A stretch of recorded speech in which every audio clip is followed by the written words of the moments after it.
It's time for Talkin Tauntauns, your Star Wars source at AIPTcomics.com. Hello and welcome back to another episode of Talkin Tauntauns. I am Jim Lehane, and with me, as always, is Nicole Herview. What up? And with us, we figured we'd have a special guest for the premiere of Andor, but we couldn't find one. So we invited back our good old host, JJ Travers. The most Jim welcome possible. What's up, guys? It's been a while. Hello, my friend. It has been a while. We just got off of another show. You were on Obi-Wan. Yeah, that guy. But yeah, we're back. I'm back. You're back. The trio, the Three Musketeers unite. And I'm back for Andor. Yeah, Jim texted me at some point in the past. I don't know when because I have no comprehension of time anymore. And said, hey, do you want to come on for Andor? And I was like, oh, Andor, right. That's a show. And then I mentioned it to my wife. And then on Friday, she was like, aren't you going to talk about that show that we haven't watched yet? And I was like, okay. So that's what we did this past weekend. And I'm so stoked to talk about it. You guys are well aware, and anyone that used to listen when I was still regularly hosting, how much I love Rogue One. Mm-hmm. And this period of Star Wars is one of my favorite periods of Star Wars. I loved everything about Rogue One, from how much of a departure from normal Star Wars that it was, or what we're used to, if you want to say normal. So yeah, was so stoked that Jim asked me to come hang out again. Plus I missed you guys, and I don't really have anyone to talk to in depth about Star Wars like this right now. So really happy to be back. We're pulling out the shovel. We'll get in depth. Oh gosh, we're gonna dig 6 feet under. That's very ominous. You bet your ass it is. So how are you doing, JJ? Okay. He's like, how do I answer this? Yeah. Life is good. I have a healthy family and a job and a home. But that aside, my son is entered a new phase where he just like is kind of reverse cycling, where he refuses to sleep at night. He will sleep in his crib for like an hour max, sometimes less, and then start freaking out. And then the second we bring him into bed with us, he's fine. And then we put him back, he freaks out. So we're trying all these different things to get him to want to sleep in there, but he wants to sleep in our bed. And when he sleeps in our bed, whoever's up with him has to stay awake because it's so dangerous to fall asleep with an infant in your bed with you. Yeah. So I'm just kind of a basket case most days. And my wife tells me that, like, regardless of whether or not he's in the bed throughout the night, I just wake up in a panic and I don't really remember it. Just like shuffling around, like grasping, like for where is he? Did I roll on to him? And she's always like, he's fine. He's either in my arms or in the bassinet. So yeah, things are great. So it sounds like being a parent might be hard. Yeah. Yes. Yeah. Do you guys have a co-sleeper? I'm not sure what you mean exactly. A co-sleeper is basically a crib that attaches to the side of the bed. So it's that's interesting. Yeah, it's so you can sleep where the baby's not in the bed with you, obviously, but it's right next to the bed, so it's right there. It's I mean, his bassinet is like right there, but yeah, he wants to be in the bed with us. So look up co-sleepers, because literally, like, they I remember ours actually like had an attachment that ran underneath the mattress, so it held the crib up against the bed. Yeah, I definitely will check that out. And don't get me wrong, 90% of the time outside of that, he's wonderful and great, and he's a baby, so like he's gonna get upset and it's gonna be challenging. But I just started going back to work and going to work now. Like before, when I was on paternity leave, waking up exhausted was like, whatever, I'll go take a nap. But now that I'm back at work and my wife is spending most of her day watching him. It's a lot more challenging. It's going to be fine. It's a phase we'll get through. But yeah, it is, especially lately, very challenging. So I'm very glad for this little escape from reality to talk to you guys about one of my favorite things on earth. So thank you again for inviting me. I missed you guys. I'm stoked to be here. Miss you too, bud. Happy anytime. You are welcome. Just give us like 3 to 4 weeks notice, and in writing. Yes, please. We'll see. So things are I'll give you our house update. It's starting to get cold, and so we're still working on the pool wall. Dude, I saw that. You're doing what I'm gonna pay someone to do. Yeah, well, the problem is so we dug out a notch out of the hill to put in our pool, and I put in the pool because we wanted to actually use the pool before we could put up the retaining walls, because that was going to take a little while. I took a shot in the dark guess at how many retaining wall blocks I would need. I guessed 150. That sounds like a lot. I was off by 400. Oh, wow. Yeah, I mean, you have a long stretch to cover there. I just have like a small, like, mine's oval. One end of the oval needs a little retaining wall because the ground is sloped there. That's it. You have like this long, huge open space to deal with. It's 36 feet long. Yeah, that's a lot. And so, I got most of the lower wall. So I have a lower wall, a wall directly behind the pool, but then that's too high. So I'm going to have to make a third wall. So it's like a stair step pattern. And so, yeah, the lower wall, we get all 400 of our remaining bricks tomorrow. And then I can start finish the lower wall after that, and then work my way up the hill, hopefully before it snows. That'd be good. Look, dude, I looked at that amount of manual labor and was like, yeah, no, I'm going to pay someone to do this. I'm not digging. Because also where I have to dig is like so much like tree roots and stuff. They're all like poking out of the ground. So I don't feel like that dealing with that giant headache. Yeah. If I had money to pay someone, this would be great. I just bought 400 more bricks. That's where all my money went. How are you doing, Nicole? Good. I'm tired. So last week, something that I had waited for 18 years to happen finally happened. I went to go see my favorite band of all time, My Chemical Romance. Yay. And I saw them in the town, the band, like their hometown, like of Newark, New Jersey, where the band originated, where literally Gerard Way watched 9/11 happen from Newark Penn Station and decided I'm going to start a band. And the place I saw them was about a block away from Newark Penn Station.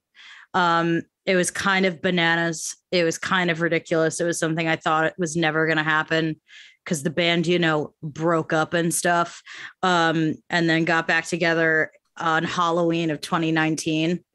And then I got tickets to see them in January of 2020. Oh, that's right. I remember you were talking about. You can see how that goes. So what happened? Did you just not go to the concert in 2020? Yeah, that's it. Everyone decided, you know what? Not today. And everyone Probably decided to rest. And then they said, you know what? 2021. And then like in January of 2021, they were like, you know what? 2022. And we all said, you know what? Okay. That's how long it's going to take for me to pay for the tickets that I bought. So fine. But whatever. Because Ticketmaster was doing surge pricing. It was one of the first shows that they decided to do surge pricing for. So the people who were sitting next to me paid normal prices for their tickets, and I paid quadruple what they paid. And they weren't resale tickets. They were like face value. That's how much they were. But you know what? It was worth every freaking penny to go with my dad, who used to take me to shows when I was a kid, and he taught me music stuff. And, he showed me a ton of music. So now as I've gotten older, I've been showing him music. So I took him to see like Weezer and Green Day, like last year, and he went bananas for that. And now he loves my chem so much that we went to the first of 2 Newark shows. So the day after the second Newark show, he calls me. He's like on the road. He's going to a meeting and he's got like an hour-long drive. So he puts me on like the Bluetooth and he's like, tell me everything that happened at the second show. The set list, what was Gerard wearing? Because Gerard's been wearing costumes for every show, more or less. Sometimes he decides to wear street clothes. And then other times he's like, I'm going to be a nurse. And he wears like an old school, like nurse outfit, like whatever. And then he'll dress up as he was a sheet ghost the other day, like just a sheet, like bed sheet with eyes cut out. That was his costume. Like he's been doing that. So he wanted to know what he dressed up as. What was the set list? What happened? This, that, the other. Like he was like, he's so into it. It was adorable. So highlight of not only the last like 5 years, but probably one of the highlights of my life last week. I'm still tired. So that's how you know you're old. When you're like, oh, okay. I needed like a week off after that show, not one day, like a week. And I wasn't in the pit. I had seats. Like I was not in the pit. I watched the pit in awe. But you were in the old person section. I was sit. I was like, well, I didn't sit, which is the thing, but yeah, it was wild. It was wild. It was a great show. It was a great time. I'm still not great. And then I had a bachelorette party this weekend. So I'm doing awesome, y'all. Like I'm just living my truth. And all I could say is if you're in New York City and you're looking for a Broadway show to see, Beetlejuice is one of the best things I've ever seen. Hands down. And I'm a Broadway snob, like snob. It was unbelievable. And I only liked the movie a little bit, which you wouldn't believe from everything about me, but it wasn't because I love the movie that I was like obsessed with this show. It was just that good. So that's what I have to say about that. I had fun, dude. I know you've been looking forward to that show for like literally years now. Yeah, I mean, if you count the years before I actually had tickets that I just wanted to see this band, it's 18 years, but I've had the tickets for 3. So yeah, it's been a long time. Been a long time. You know how I feel about Gerard Way, my favorite person in the world. So I was very happy. I do. Yeah, you do. You were there. You were around. Yeah, it's the whole thing. But yeah. So it was It was a good week. Anyway, that's good. We have news, right? We have news. Your tauntaun will freeze before you reach the first marker. Then I'll see you in hell. Hello, what have we here? So I think the news that came out partially confirms Nicole's theory. I love when I'm kind of right. I love when I'm like 75% right. Go ahead. I'm not saying you're wrong. No, I'm just not saying wrong. like you're kind of confirmed. A little right. A little right. Yeah. So it came out that James Earl Jones is officially retiring. I don't know why. Apparently when you're 91, your voice doesn't sound the same. Or you just want to be left alone and rest.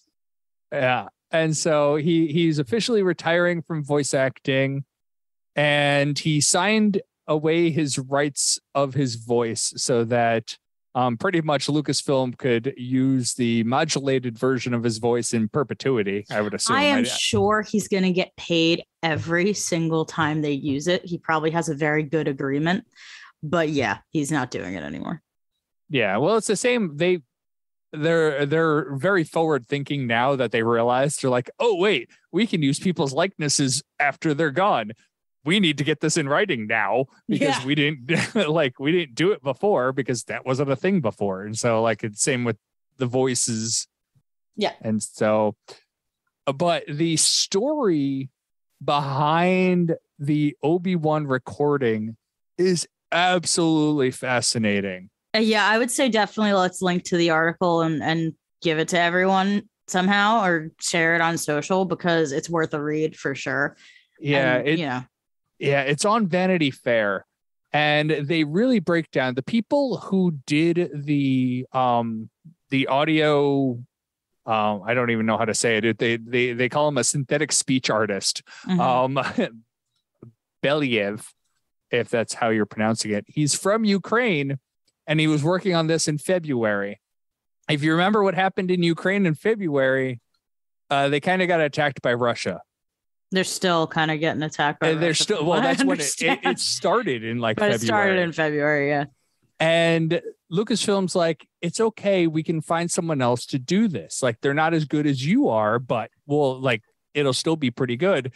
The guy's like, no, I'm let gonna me do have this. And he's doing it while being bombed, like all around him. It's absolutely fascinating. Harrowing story. Really, really worth a read. But the bottom line is, I was kind of right, because it's not James Earl Jones's performance. It is, in fact, synthetic. And maybe some of it was also Hayden Christensen, but no, it was someone else doing, creating that performance. It wasn't like James Earl Jones, which is half of my point. Yes, we know it wasn't James Earl Jones. Yeah. We don't know who actually did it. And we were talking before the show. That's what I think it is. I think the performance is that synthetic voice. You know what I mean? Like, I think they were creating like 100% from past performances. Yeah. Well, it's entirely possible. It also, like, part of it has to be Hayden. Some of it is, yes. Yeah. When they're fading in and out of Hayden's voice when his mask is cut open, it's him. Has to be. So it has to be partially his voice modulated, but the whole thing is a question mark. Yeah, but it's clear, and I'm one step closer to being correct, so I like that. But also, just brilliant story and brilliant work by this artist going through absolute hell at the same time. So yeah, very cool. So Andor? I think so. I think we're gonna talk some of his new show that came out. Suddenly the rebellion is real for you. Some of us live it. I've been in this fight since I was 6 years old. You're not the only one who lost everything. Some of us just decided to do something about it. So dropping this past Wednesday. Yeah. September 21st, we got 3 episodes of Andor, which I'm old. I couldn't watch all at once. I actually did space them out. I fell asleep in the 10 minutes into the second episode. I had a chance to watch it today. That's when I got to watch it today, because that's what my life has been the last week. I was like, I just didn't have the energy to concentrate on anything. So I watched it today. So I had no choice but to watch them all at once. We watched one on Friday night, and I was like, I can handle 2. I couldn't. My wife shook me awake like 2 hours later and was like, you fell asleep in like 10 minutes. We'll watch it tomorrow. Old. But luckily, like, there's nothing really spoilerish. Like, any spoilers, quote unquote spoilers I saw online, there's nothing, like, they're like minor. There's nothing like huge that would be spoiled, because I didn't, other than Cassian and Skarsgård. Stellan Skarsgård. Come now. Come on. But besides those two, everybody's new, and I watched 2 out of 3 episodes twice. I still don't know anybody's name. Bix, I know. Bix, I know. Tim, yes, I know Tim with 2 M's. Tim's our new Wade. Well, I think Tim did a little more than Wade did. But yeah, I know some people. That's it. That's what I know. Yeah. Like, I don't know. And Marva? Yes. I was wondering who the bad guy, like the quote unquote bad guy. He looks real familiar. Who is that? I don't know the actor at all. I feel like I knew him from something, but maybe he just has one of those faces. Yeah, I know him from something. Let me see. Cyril is he does look familiar when I'm actually like looking at him, not in should look this the up. show. But I don't recognize any of the shows that he's actually been in. Hang on, everybody breathe. What am I looking for? Kyle Soller. Andor. All right. Well, you guys are looking that up. Yeah. Like I said, we got 3 episodes. These episodes actually have names. Episode 1 is Casa, 2 is That Would Be Me, and 3 is Reckoning.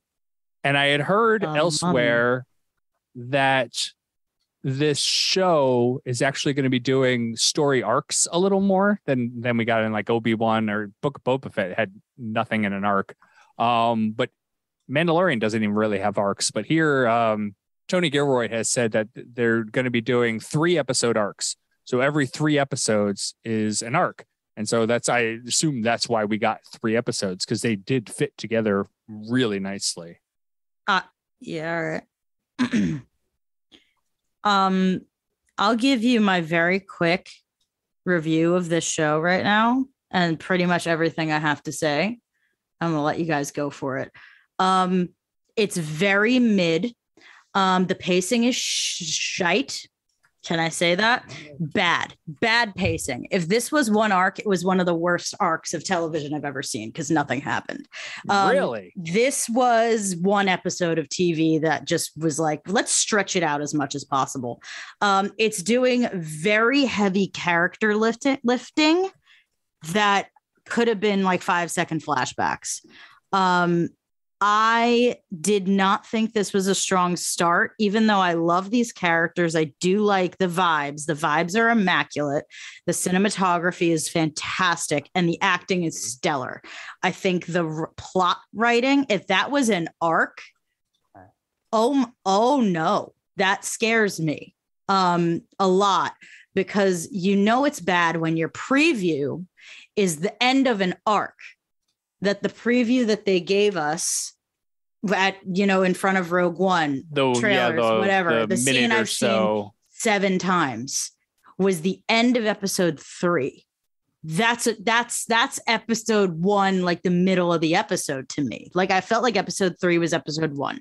If they hadn't premiered all 3 of these episodes at once, we would have had a problem, which I think is a pacing issue. Am I enjoying it? Yes. Doesn't sound like I am. Do I have hopes that it's only going to get better? Yes. Do I think it was very silly that when these kids, the kids that Cassian was like growing up with, were talking to each other, the subtitles just said speaking in that language and they didn't tell us what they were saying? I was like, what's that? Like, I just had more complaints than I have anything positive to say, unfortunately. And I'm sure you guys will disagree with me, and that's completely fine. But yeah, I was just like, I don't have anything specific to say. I really liked that, even though like I would give this a 6 right now. I was just like, it started at a 10 and then I subtracted is basically what happened.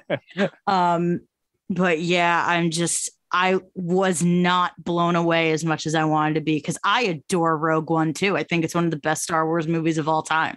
I think Cassian Andor is one of the most fascinating characters in Star Wars, period. And I think he's doing great.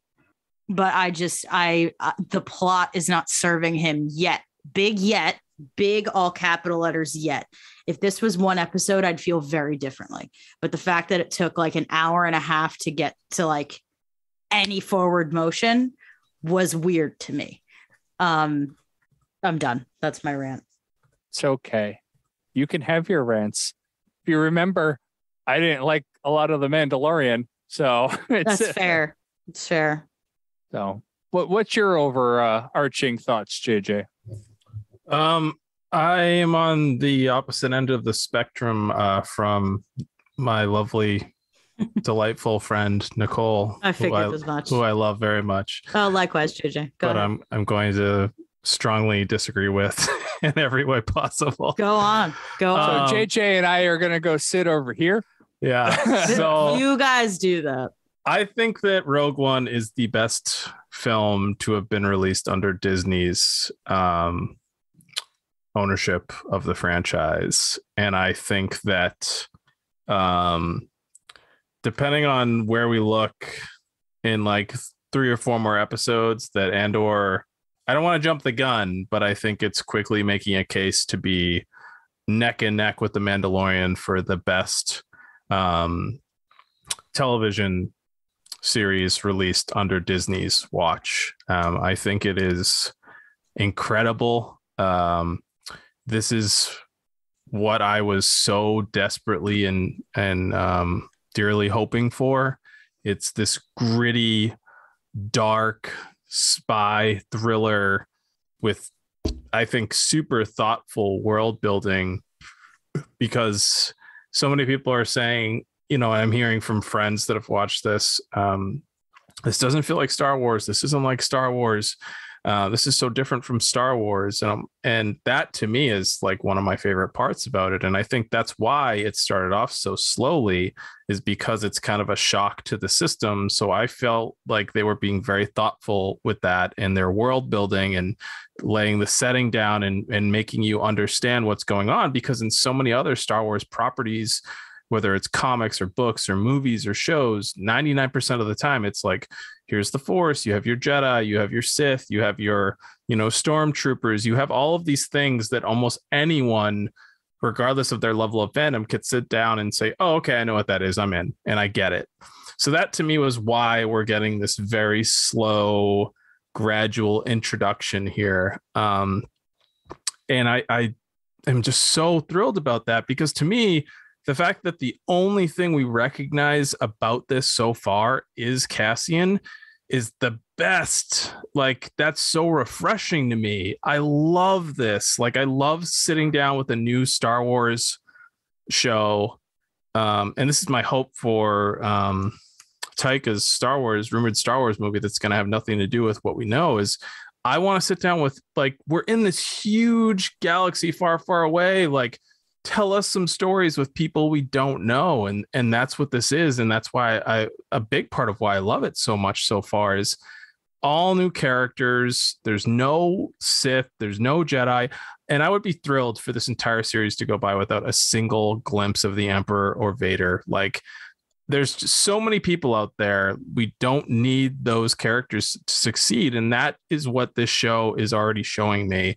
And like, I had to pause like 5 to 10 minutes into the first episode and check the rating, because I was like, is this TV 14? Because it feels like TV 14. It is, yes. And yes, it has to be. It is TV 14. And I said to my wife, like, yes, like, I'm so stoked about this, because this is what Rogue One showed us. Like, it's a galactic civil war. It's not a good thing. Like, war is awful and horrible.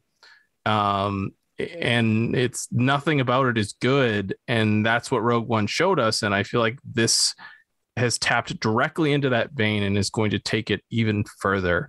So yeah, I guess to wrap up my rant here, I could not be more thrilled about this show right now. It has exceeded my expectations so far.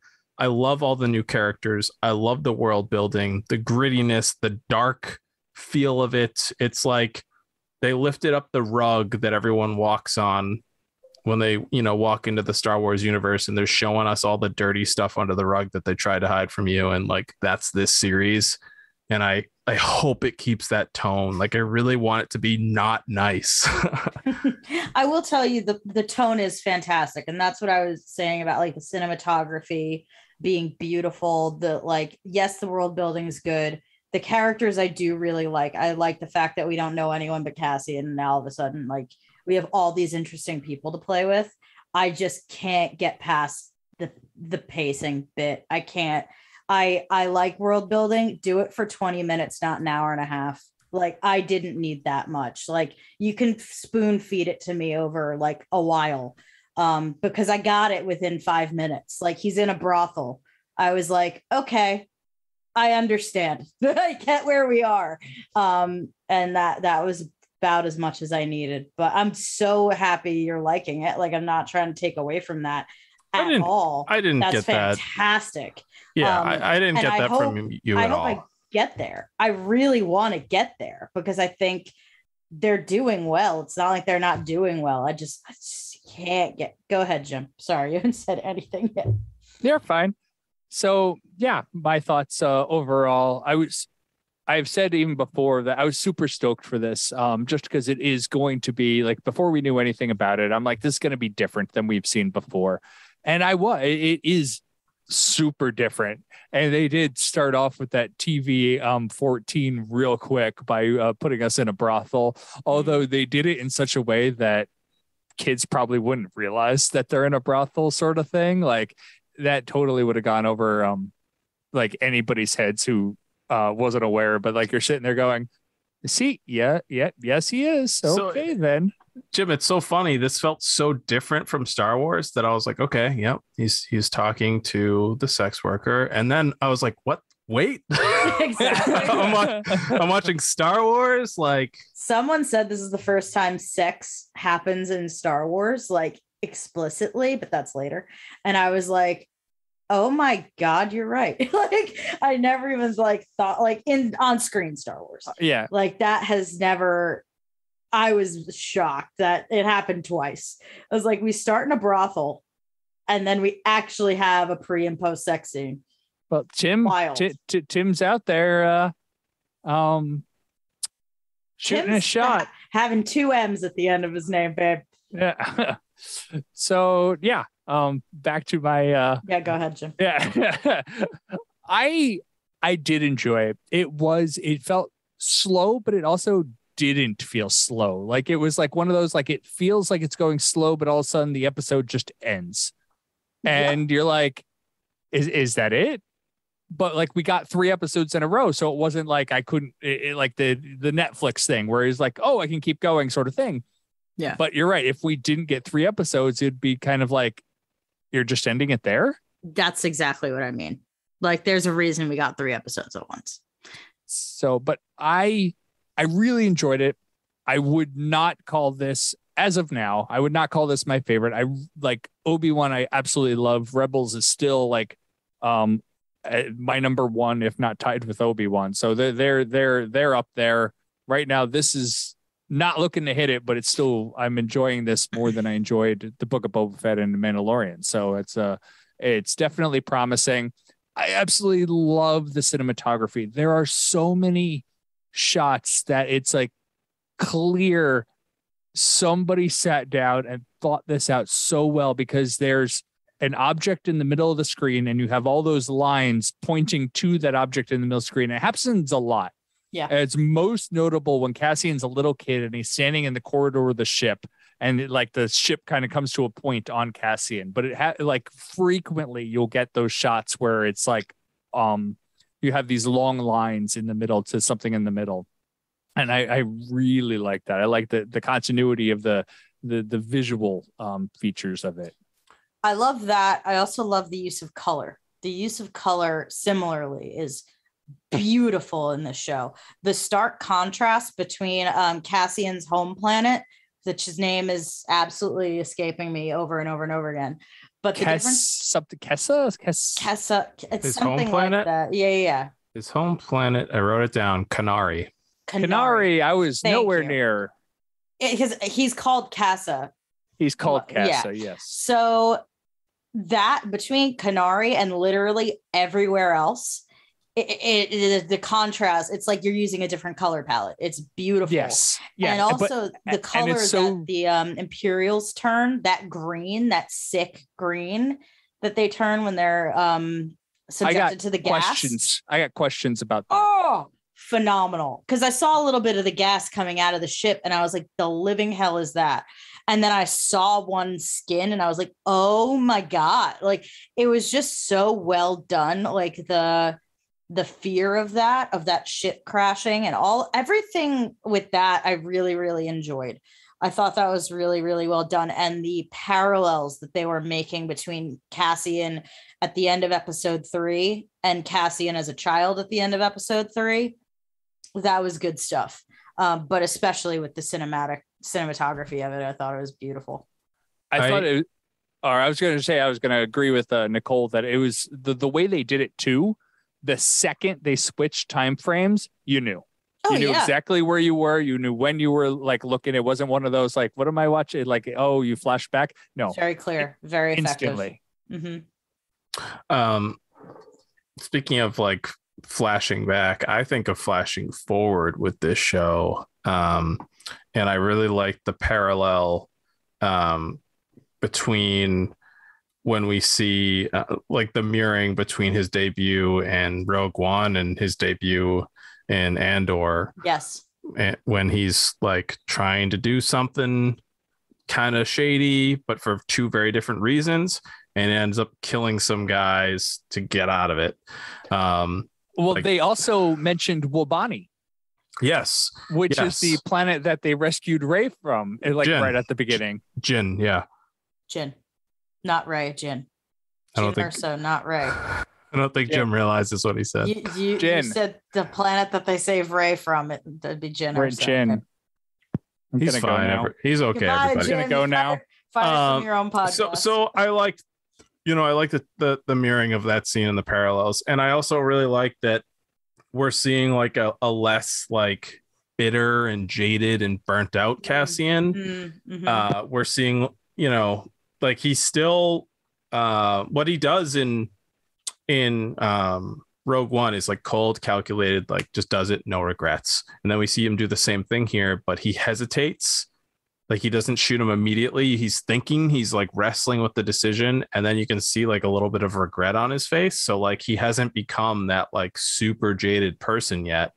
And I thought that was like such a cool, like little mirror scene to like what he's going to become and what he's going to do. Like, was this the first time he killed? I don't know, but we see it's not as easy for him now as it was then.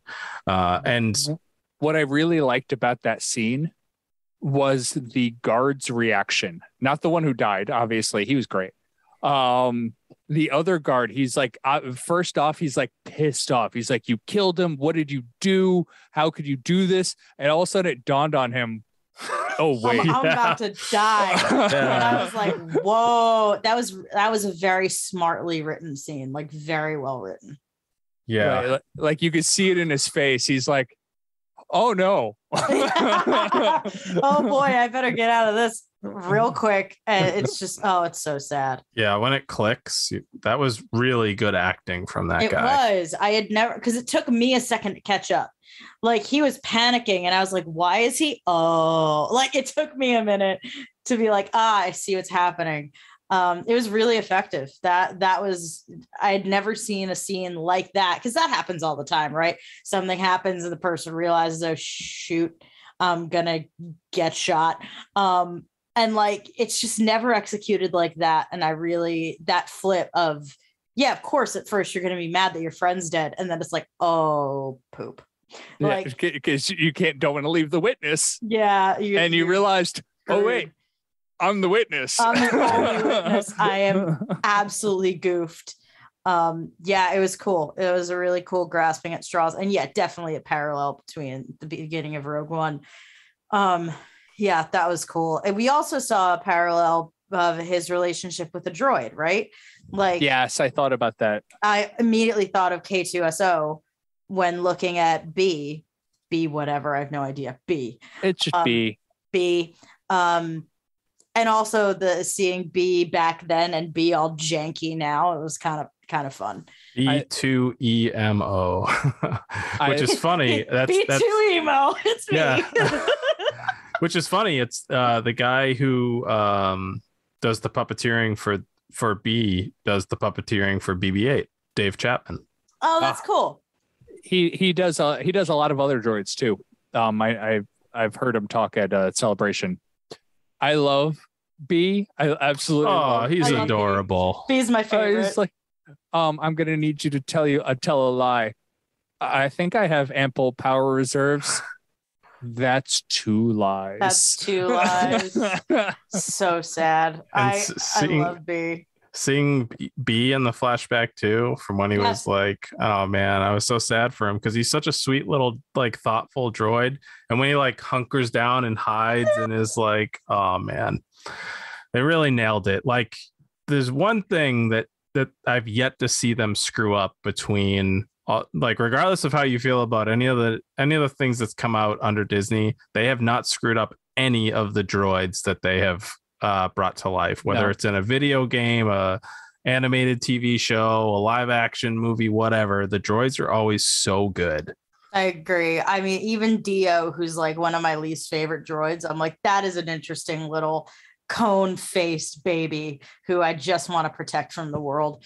Like, they're just really good at droid design. Yeah, the way that B can kind of like fold in on himself and like kind of disappear. It's like the equivalent of a little emo kid putting up their hood and like going away. Like that's me. I love him so much. And he's all like sad every time Cassian leaves. He's like, don't leave me. Like, what are you doing? He's just so cute. I love him. And I'm very scared for him. That's all I can say. Because clearly no one we know from this show so far is in Rogue One besides Cassian. Well, I actually scares the crap out of me. I had to like, look up. Dying. I thought Stellan Skarsgård's character was the guy from Rogue One. I didn't realize it wasn't. Which guy? The guy who tells Cassian to kill Galen Erso. Oh. It's not the same character, but I thought it was. I don't think so. I just looked it up. It's definitely not the same character. Okay. I was going to say, I thought it was. Stellan Skarsgård's in Star Wars otherwise. He's not. I really enjoyed him in this, by the way. I love him in general. Like, he's so good in everything that he's in. But his, like, just, like, his complete, like, yeah, you're pointing a gun at my face, but let's go mess up the Empire, man. Like, come on. Just like this complete, and like him talking about the three types of people, just like this smooth, calculated, like he's clearly going to be like the mentor to Cassian to teach him all these things, like make an exit, be prepared, like always do. Like you can just see the seeds of like, this is where I found like my number one guy, my right hand man. Like he's totally gonna be like Cassian's. Like this is how you can like mess with the Empire like so much worse than you are now. Like with my knowledge and your raw skill set, like we're gonna mess some stuff up, and clearly they're going to together. And I just can't wait because both actors are wonderful. I don't know that we're going to see more of her, but I feel like with the death of Tim, we will. I really want Bix to be involved in this because I thought she was fantastic. I don't know her from anything else, but man, she is great. She's so freaking cool. Like, I love this character so much. I want to see infinitely more of her. She was in Morbius. Thank God she's getting a bounce back then. Adria Arjona is her name. Great. She's so good. I really like her. Yeah, I definitely think they're setting her up to be with Cassian because they said that they were together at some point. Help me, God. But even so, that's fine. I just want to see more of her. I don't care in what context at this point. I think she's really, really interesting. I want to see her have more to do besides just run around and kind of be stealthy and like avoid her boyfriend who then dies. Very sad. I needed him to die anyway. I was like, you are who also kind of threw Cassian under a bus from jealousy. I assume jealousy. Yeah, it very much looked like jealousy. Listen, between him, I watched the newest episode of Game of Thrones this evening. Not Game of Thrones, House of the Dragon, this evening as well. And between him and, spoiler alert, Sir Christian Cole, I'm just done with guys being butthurt, just being little whiny bitches about like not being able to have women. It's driving me nuts. So I was like, both of you need to die. And one of them did. So I was fine with that. But yeah, Tim, I'm like, you seem like you could be a nice guy, but you really goofed. You don't throw Cassian Andor under the bus. You don't do it. You die. Whatever. I wasn't upset. I was sad for her. I wasn't upset. I didn't. I was upset that she was chained to the wall and had to sit there and stare at his dead body. And then was pulled away from his dead body very quickly before she could like say goodbye. I was like, whoa, she couldn't have 2 seconds, like rude. But yeah, she's great. I agree with you, JJ. I want to see so much more of her. Yeah, I think she's going to have a good arc if they let her, which they will. How many episodes are we getting of this? 12. 12 this season, 12 next season. Yeah, it'll be 2 seasons only. Okay. Because listen, Obi-Wan did everything it needed to do in 6 episodes. I'm going back to this. I'm so sorry. This, I guess it's taking its time, which is fine. I guess seeing the rest of it is going to put a lot more into perspective. But I felt like we were just getting to all the good stuff. All the solid stuff was happening. And then episode 3 was over. And I was like, okay. Like, I get that scene at the end of episode 3, like episode 3 was out of the 3 of these, the best, like it was the best build up to a scene. Yeah.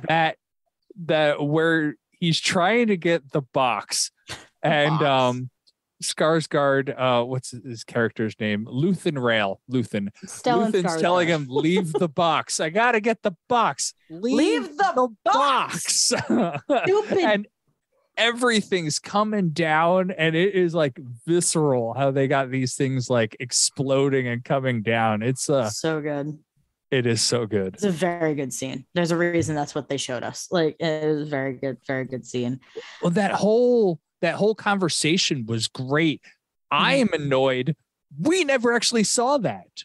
We never saw him going in and getting the box. It is just a conversation about the box. I'm like, that is what we should have opened up on. Because I guess the box doesn't matter. No, the box. I don't care about the box. I wanted to see the scene that they're talking about, not just hear them talking about the scene. Two things. JJ, go on, sir. You're gonna see him steal so much cooler stuff and infiltrate like so many more bases and do naughty things. So don't worry. 2, did you guys notice when he took the box out later in the show? We see a flashback. Did you notice the parallel between that scene and another scene? Yeah, when they're leaving the planet, his dad, I guess, or who we hear referred to as his dad. Yes. Opens the thing in their ship. Same ship. It's the same ship. Really cool. Yeah. I thought that was such a neat little thing that they included there, because there's like no Easter eggs in this show really. And I love that because they're staying pretty true to the like, this is all new. But that was like such a nice little detail that they include. Yeah. We haven't seen his dad in present time yet. Clem. They said he's dead. Oh, okay. All right. So that explains. He was dragged out and hung or something. And hung in the square. Oh, that's what Stellan Skarsgård says. Like, oh, I guess if they catch me with this thing, they'll drag me out and hang me in the square. That's what they did to your dad, right? And I was like, got it. I missed that part, but Fiona Shaw. It was quick. And Petunia? Fiona Shaw, who plays Aunt Petunia, Marva, she's so good. I mean, she's been in like a million things, and it's well known and established, but like, man, she's good. She's a great actor. She's unbelievable. To play like just one in particular is how I know her, but so many iconic roles that like she's such a good character actor, right? Like the fact that she can be on that screen, and after, I hate to promote that person's work, but seeing her my whole life as Aunt Petunia, and then she steps on screen and I didn't even put them together. Immediately not even thinking of it. Like, this is Marva, this is a different person, and she is. Like, I know that's acting, that's what that is, but she's so good at it. But she's so good at it. She's so unbelievably talented. And I don't think we got a bad performance in the whole, like, everyone was killing it. I'll tell you what I really found fascinating, though. I really, really did. This like security company thing that's like kind of the Empire, but not, there are stand-in for the Empire right now. That's what I want to kind of get into. There's something going on. I'm not 100% certain what's going on. It seems like they are using what's called the corporate authority, corporate sector in Legends, and it's kind of being brought into canon. There is a sector of space called the corporate authority or corporate sector. I don't remember off the top of my head. It corporate sector. Yeah, it is not the Empire. Right. It is its own separate thing, but it kind of is allowed to be there by the Empire. That is what I think we are looking at here. So these cops are really like beatnik cops that are not Imperials, but they're kind of like under Imperial authority if the Imperials let them kind of do their own thing. Right. Like, they refer to the Empire a few times. Yes. As a separate entity, but as one that they would bow to if the Empire showed up, which I kind of like that our big bad right now isn't the Empire, or at least in these 3 episodes, it wasn't the Empire we were dealing with. It was a similar organization, yes, but it's still not the Empire. But And it's I found also that really interesting. But it gives you somebody who's not a stormtrooper and who's not a imperial officer. It's kind of these low life cops who you love to hate sort of thing. Yeah. But I'm also confused about the flashback scenes because they said it was during the Republic that it was mining, but it was an imperial mining disaster that happened to the planet. Also, Cassian says that he's been in this fight since he was 6 years old. He is not 6 on that planet. No, that kid ain't 6. I thought about that. Go on, JJ. And I think that the kids on Canary are children of the miners and were just abandoned there. And that happened when he was 6. I think something went wrong there that he blames on the Empire, who turned into the Republic that turned into the Empire. I don't know exactly, but I think that's where that line comes from. Because there's no adults. There's my wife watched adults. The first 2 episodes. She's like, where are the adults? Why are these kids like they're just kids here? Also, what was that ship? Right. Like, because it had a bunch of poisonous gas on it, which I was all about. But the second the guy gets up, he shoots the first person he sees. Like, yeah, because I think that might have been a gas paranoia thing. That's a thing, right? I mean, he was farthest away from the ship, meaning that he got out first, meaning that ejected. But they killed him anyway, which is fine. But yeah, it seemed like a panic, like you don't corner a hurt animal kind of thing. Like he was already half dead and he just immediately just shot the first thing he saw. So I wondered if that was poison gas coloring or that they were aliens. Because in Star Wars, you just never know. But I thought they were aliens personally. Well, they got progressively more green and more dead as they went into the ship, and the thing was leaking a green gas.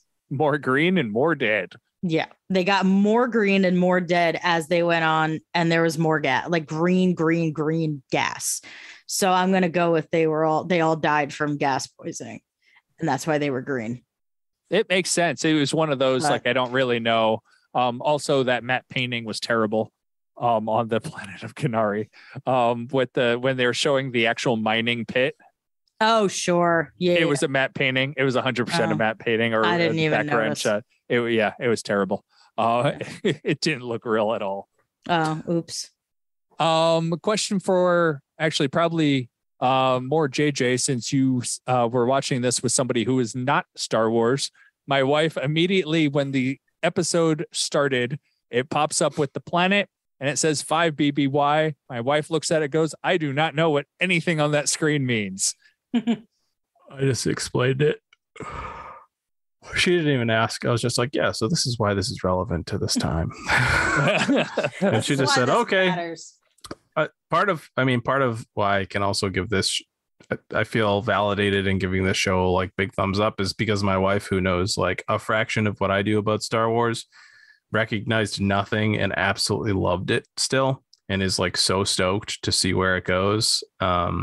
So, I think that's great because there's so many Marvel and Star Wars properties now. And I feel like this is one that you can very easily say to someone, you don't really need to know much to enjoy it because everything's new. Like no one watching it really knows what's going on. Something that I didn't realize initially until I did a little digging was Tony Gilroy created this, who they brought in to fix the script for Rogue One. Yes. And he basically came in on this and wrote the first 3 episodes, and I believe he's writing the last 2 or 3 as well.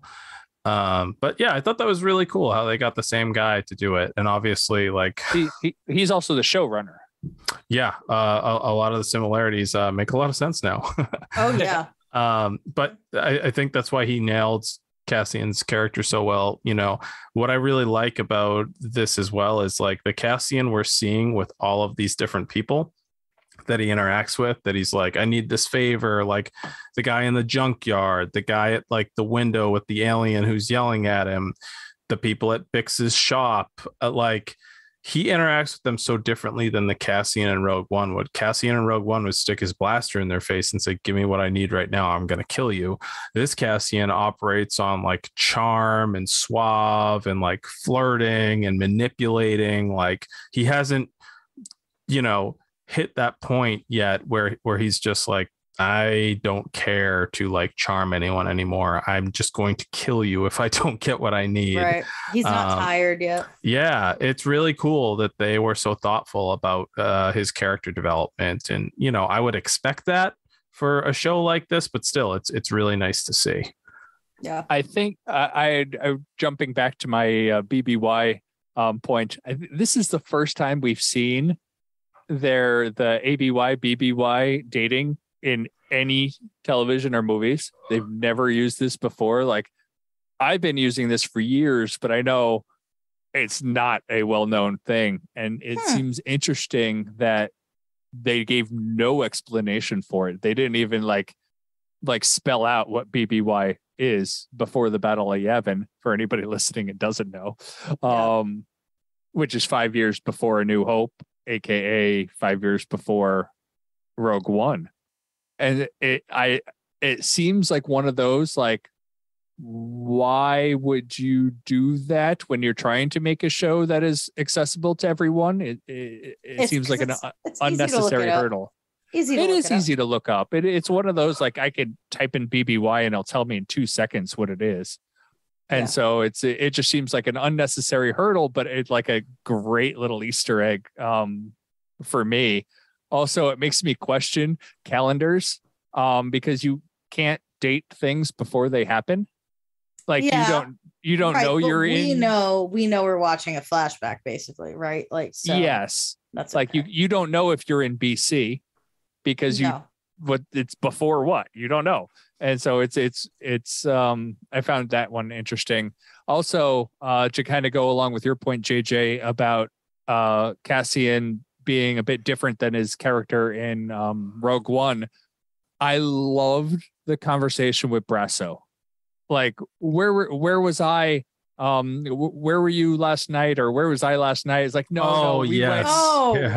we went and got drinks, and then he's like, and then Brasso like immediately picks up. He's like, yeah, and you insulted my choice of drink, and we I didn't like that. I fought you. Like, it was really good. That I really liked him. I didn't remember his name, so I was like, huh? Who? Yeah, but no, really that was really good. I'm curious, do you guys think that what's his name again? Cyril, that the I want to get promoted guy for the Corpos. Do you think that's the end of his story, or because like clearly he kind of hates Cassian now for like making a complete another fool of him, and his boss he was told sit do anything. down. His boss told him it wasn't worth it. He was getting in over his head and he didn't listen. And so I'm wondering if when like eventually clearly Cassian and Cyril Luthen, are gonna catch the attention of the Imperials. Yes. So I'm wondering if the Imperials are gonna like go get this dude to be like, we need all the info we can on Cassian, and then he's gonna be like, let me prove myself. He's definitely in 2 more episodes. Cool. So I know that because IMDb told me. Oh, okay. I'm like, that's a very random piece of knowledge, because as far as I'm aware, even the people who saw the screeners only have seen 1 more episode. Yeah, it's on IMDb that he's in at least 5. Could be wrong. That could be wrong. But as of right now, that's what's up. But yeah. Any last things to add, JJ, especially since me and Jim will talk about this every damn week. And you're just joining us today. Just, kind of what I opened with. I could not be more thrilled with what they have created here. I have very high hopes. I was keeping my expectations very, very low, so I didn't get disappointed, but seeing what they've brought us, they're creeping way back up. So yeah, I can't wait. I can't wait. It's Wednesdays these episodes come out, right? It is Wednesday, Yes. my dudes. Can't wait for Wednesday. New favorite show to watch every week. So yeah, super, super, super excited. Love what I've seen so far. Yeah, just couldn't be more thrilled about this situation. And thank you guys so much for having me on to talk about it. I hope I can come back and talk about it more at some point. Hell yeah. Maybe We'll can see. get you for the finale. We'll I'll have to look at the schedule, see what's going on. See where we can fit you in. We'll figure it out. So yeah, I'm stoked. Like I said, I feel like we got bill of goods for Book of Boba Fett, and The Mandalorian was not exactly what I was hoping for, and I'm really excited here. So I'm looking forward to seeing where this goes. Hopefully it does change the paces, and I think you're right, Nicole. I think they gave us 3 episodes because it is one episode It's over one 3. episode. If they had labeled it one episode, I would have a very different opinion right now. I'll tell you that.